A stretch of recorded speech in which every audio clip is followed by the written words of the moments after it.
Abusia Captain Kojo Smart. Igwe kwenu. Kwezienu. Igbo man na musini ewo Ghana asase so Captain Smart.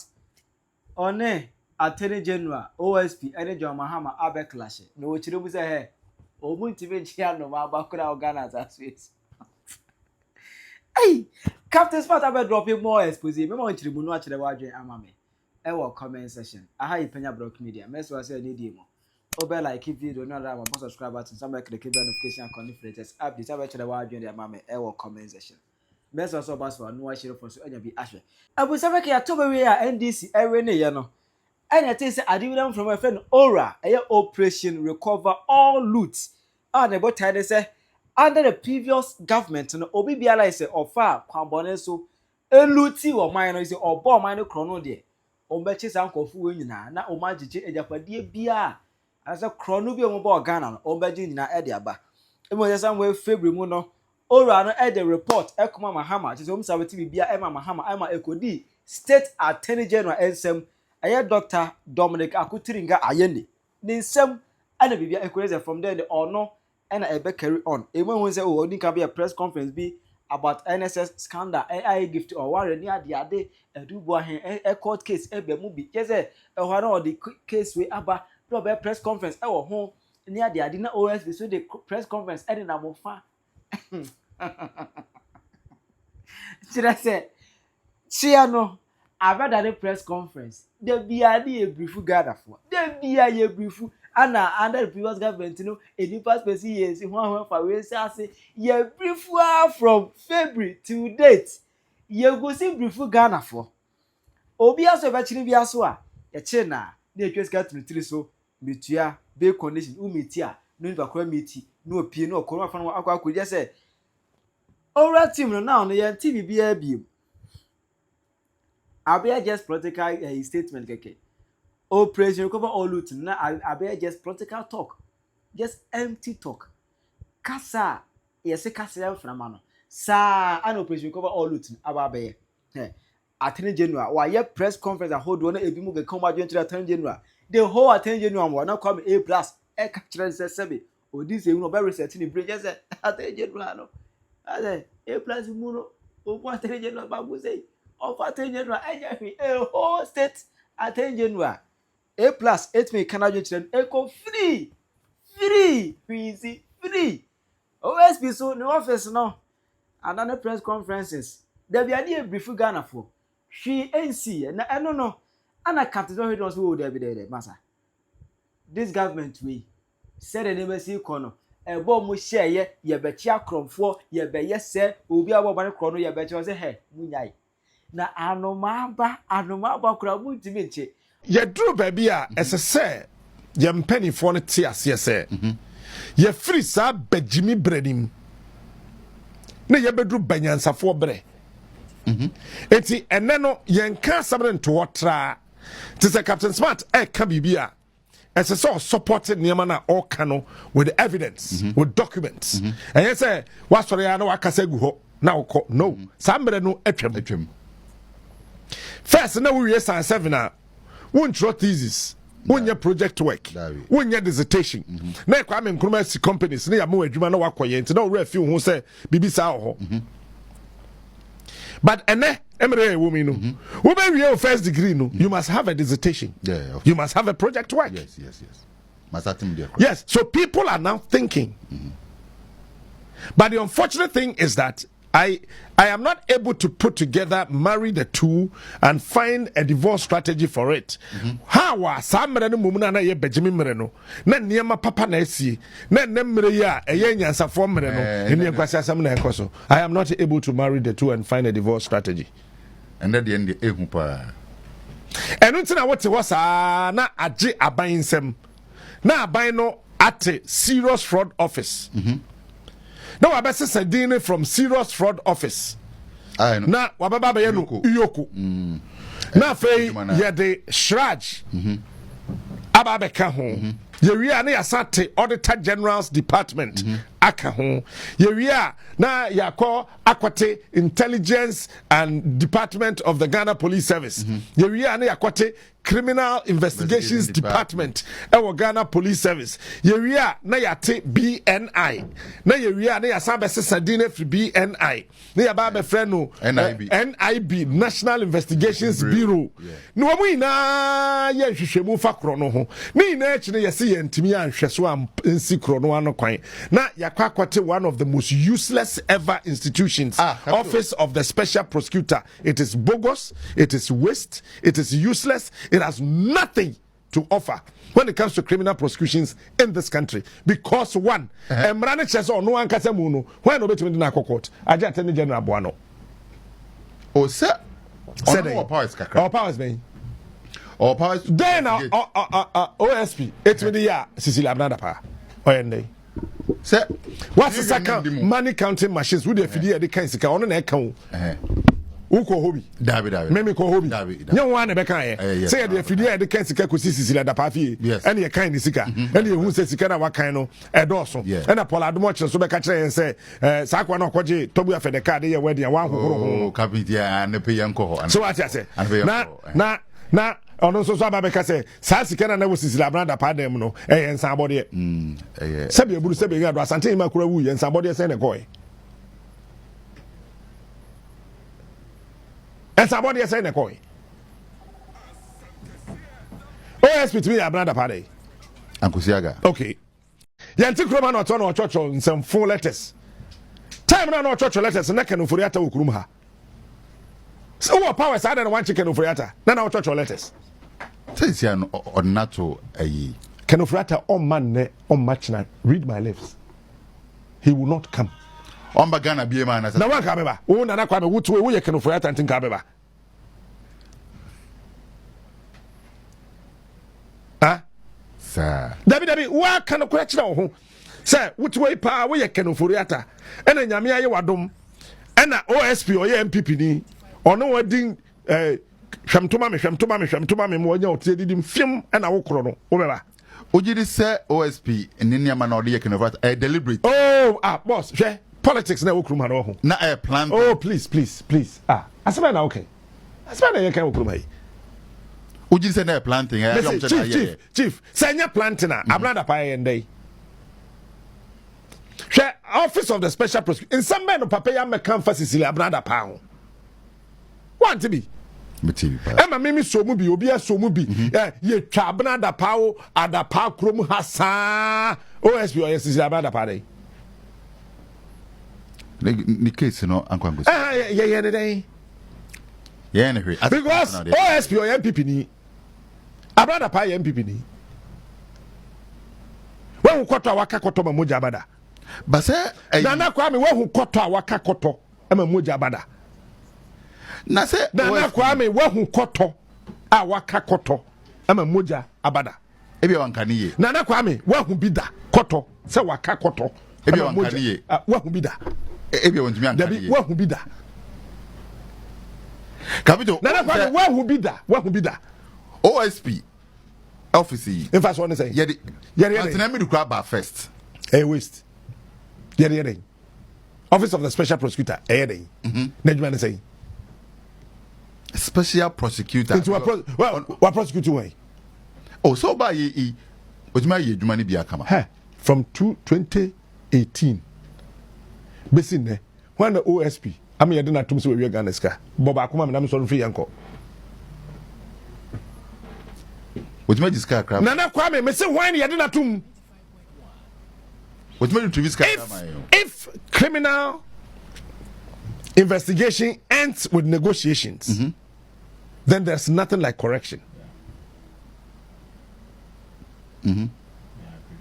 If criminal investigations and prosecutions will end at negotiations, then there will never be any corrections. Because one, Attorney General, you're some horses here. Only Raymond Archer, they are negotiating. How? We have Attorney General Brofono Bekano. So this can be what come we will negotiate. Yes. It is a Maria Bensika, Nana Kwame. Obia for be board there will keep coast. obi etwa obi banche ogumu atakwa obi akwa yamforo wafa obi ntema obi akokumasi asafo wafa obi enka adokono dwam yede na kwa akotum 5 years obi awie aban sika millions of Ghana cedis and then you sit on national TV as the attorney general and you tell the whole world where the president is also listening and you tell me that if you have stolen you come let's negotiate. What are you telling me? Say no illegal. Plea bargaining. Oh please. Plea bargaining illegal. Would you stop that? No, I am telling you that I didn't want him. Adena into your father mobile phone. I will Kate and there. Plea bargaining in here. The law also apply to everyone. And said it's not only apply. And the AB or no. I don't know apply. Ono should pick a lawyer. Obia wafa 5 million Ghana cedis. You didn't negotiate it. But your farm mobile phone na Andrew 200,000 Ghana cedis for 5 years. And yam funny say maybe be say $5 million. Na we jail me. Na one jiskano. Na makwa ba na ma be jiskano. Eno ne nia upli e bargain say okay sikano metua ebia me di be say 1 million pe. Aka 4 million. And 4 million no plan. Which one then you mobile phone na didn't two no the mobile phone buy. Sani pani here lawyer me pa cho the ori mobile phone now didn't got to 5 years or the mobile phone buy and I'm saying that person is a lawyer on mine na yetimu no say we be we now the beba there young close to police stations in na because obi nim so obi wo to be nyane no enti yan to police station ni na enti me kum bang a na me na kom obi nim no wanyane no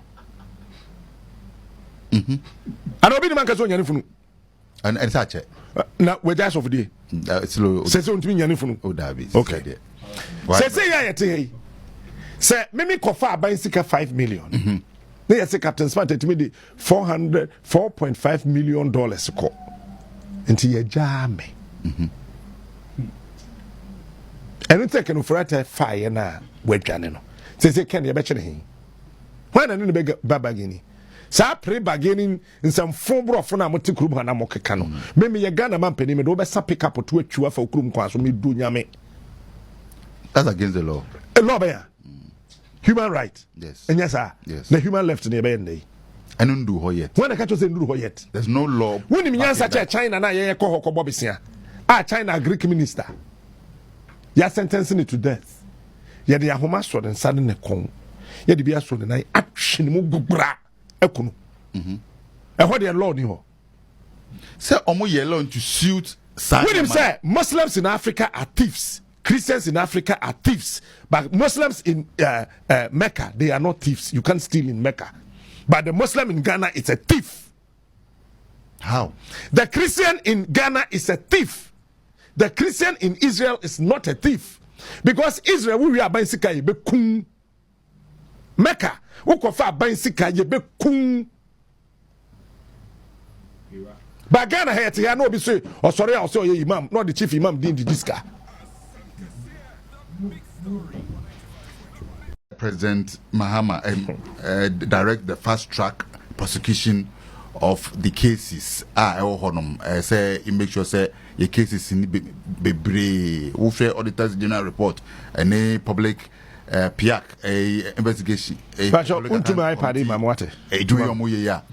Any money be your home to say, man, crime as a obre. Any money be your or chief justice. And to only the chief justice. I don't want to say OSP back home.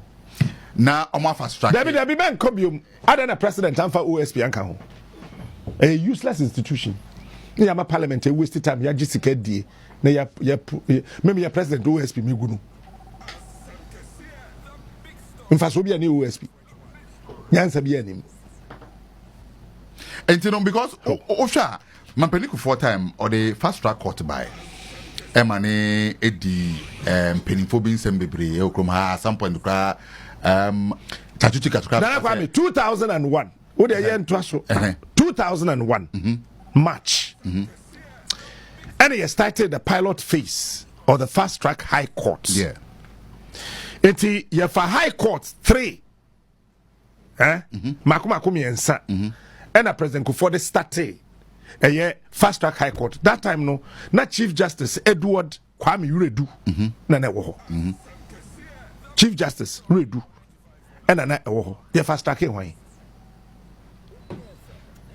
the cases be real. oh ye fast tracking why what do you na machiro no the cases Victor Solomon case omudi ho Kwame Pepra case omudi ho even Tatu Chikata case so omudi ho hona Tatu Beka say enimrem okay hona Tatu Beka say sa fast track high court no okay enimrem no okay see there were other cases baby cases omudi ho sports minister ya Yedis Kaman. Hey! Oba my papa na be sumo fie ha wo. Malamisa. Malamisa cases. Malamisa sam na frame. Ye frame me papa na up. And so hono man no mo David Malamisa sam dey setting up. Na kwa me say no pay mpia me o. What I say? Ma catch us no pay me mpia me. George Yankee Kwame Pepra case ni na Abudapuni case ni na hono na fa. Where and me tell say hono no mo set it was able to deal with some cases. Nana Kwame Malamisa or party be. Okay, Malamisa train me ya no. Dabi me ya no, my ensha say President Kufuor or party be MPP. Okay.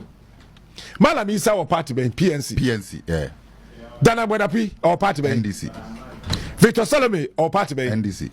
Chachu Chikata or party be NDC. Okay. Abanya Fourth Republic we mu. Abanya to be cause blunder pa edikan. Huh? Or Jeb Minister wa ben mu di nsem fon a edikan pa eje Kufuor bem. Why? Rollins in 1992, let me tell you this. Rollins in 1992. Rollins, ya tu aba, a man in 1992, ya sworn in 7 January 1993. No. Rollins, Blanda, I see one abe no. When him time I see ye. Time I see ye in September. Anna, J. Kufuor bae. J. Kufuor Blanda edikan in the Fourth Republican minister amba buying abokan tempa when him time see here it's Easter April your friend Professor Kasim Kasanga no ya Greek minister or no na man $12 million on fon kwakra mangu nua emfambra na ye nua or the $12 million net na play mu koy as a Greek minister oba no the mangu nua train na buy say no hold on first high court yet in month be March and of course Blanda no April and then on one ko jail na Chachu Chikata Dana Bodapi Malamisa muna ko jail no onye nipa Professor Kasim Kasanga no onye nipa and you say it was a plan. It was something set up for opposition fire and crop for the court. President Kufuor tena se a me say ohun say no say na ba mu for no wo ma pra to an extent say Macmillan kobisa kan osafmafo say dictionary Macmillan na ho asem net say hono okoji lombi say ye friend na would me say menchrim me say oh menchrim me say kona kobisa yes omo ye kono would me say menchrim na Kwame makacho say me be obi salu ne say omo ye kono ko na Kwame makacho say me be adwuma na say wonnim na wo pushi me and then some abet no me tell say why hwa me say shand of best suspend me osafmafo loan na ye say okoji ye friend no man ankopi be bia so obi salu osafmafo Macmillan it's in one time Diego for time fantastic unim papa bia na friend Hercules unim no ana unim na kasa unim no me edin me say that what say that your friend Honorable Isaac Edumaze Central Region Minister fantastic then, yes no ho abem Kufuor bem ono an kasa to be prepared document de ba say ya ye kwan ya ye muri kwan me ye tua sika no ofadi ama Kufuor reshuffle no ordinary to David very good that na fast track high court na gu David nangu ye okay when we Penyah friend Haruna Eseku yeah Haruna Eseku then I what tell Haruna Eseku Jami kakra ono na kan say sika no omukọ kasla yes sagu bag ye friend kickback yes ono ma yet is how word no na kickback no ye de gu Ghana must go back dem na ya sesa de gu car boot no makọ di no e party be ni ba MPP ni what be say fast track court timi che ni to to no kra MPP no jaye when jai o yare MPP fa ankohwe no mena mkacho Haruna Eseku o yare ye ansa nyame fa ne kransi yi o yare ye party ni mfi no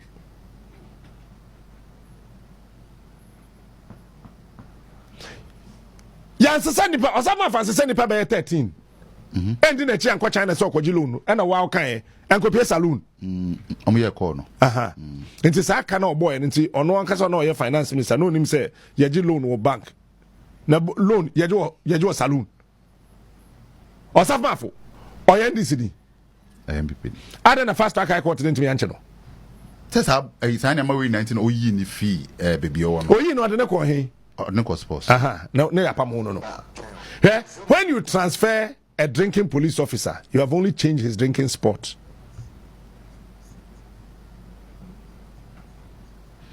When you have a drunkard who is a police officer, when you transfer him, you have only changed his drinking spot. What do you not on China? I can name other things that happened during J.Ku first time. None of them went to court. Professor Mel so be the president and no catch and say may asomdwe him asem ni naran awonya hwe ma mo ways in ma wonzin ko ma wakan ya mo hoban enti MPP for wi eska nyina no ye omo de okruma enti se what check record na MPP for bokro no pa me MPP ni ye bokro no cha NDC for ba ye nkro for so na nko jail cause they be NDC for no omba they are interested in making sure say we'll see hospital, we'll see factory, we'll see chami factories do MPP for it means you Ghana. Mention one. Abai we are nya careful to mean jeli obia. Monkate sasem winto. Abai we are nya careful. Want mean jeli obia. But are you careful there obit me jeli obia. Careful no so ansha want mean ye.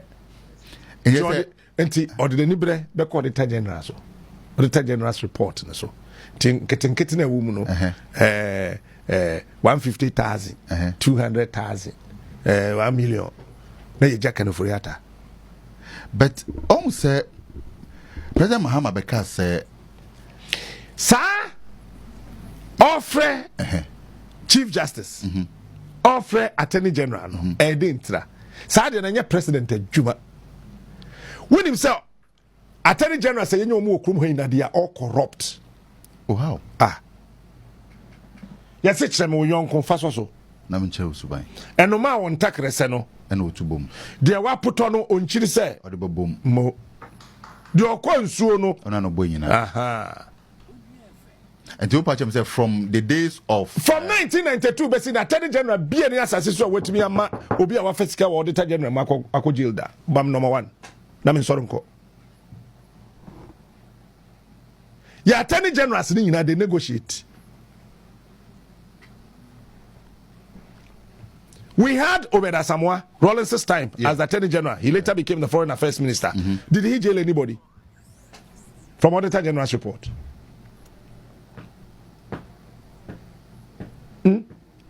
Takes our time, no. Look me in the eye. Did he jail anybody? David. That's on the Public Accounts Committee in here. Fantastic. Oh yeah, and Okoye, and a J. Kufuor by, and Ofana now Danko Akufado as the first attorney general. Oh yeah, and Akufado control the president versus Chachuchi Kata. Lawyer Ben and Nimukurum as a president here, Fanenko Court. Akufado to me, and the president versus Chachuchi Kata. Now, Untiguruma. Yeah. Send our primary school. And I know GSS. I don't know GSS. 2001, no GSS. No. 2001, I don't know GSS cry. 2001. Hey, Sabrasa Wayne, 7 way in the fine pa. I'm 42 years old. Hey, Nana Hofe. I will SS 97, a senior mine. Nana do be the attorney general. Why? And auditor general support with me in the tomb.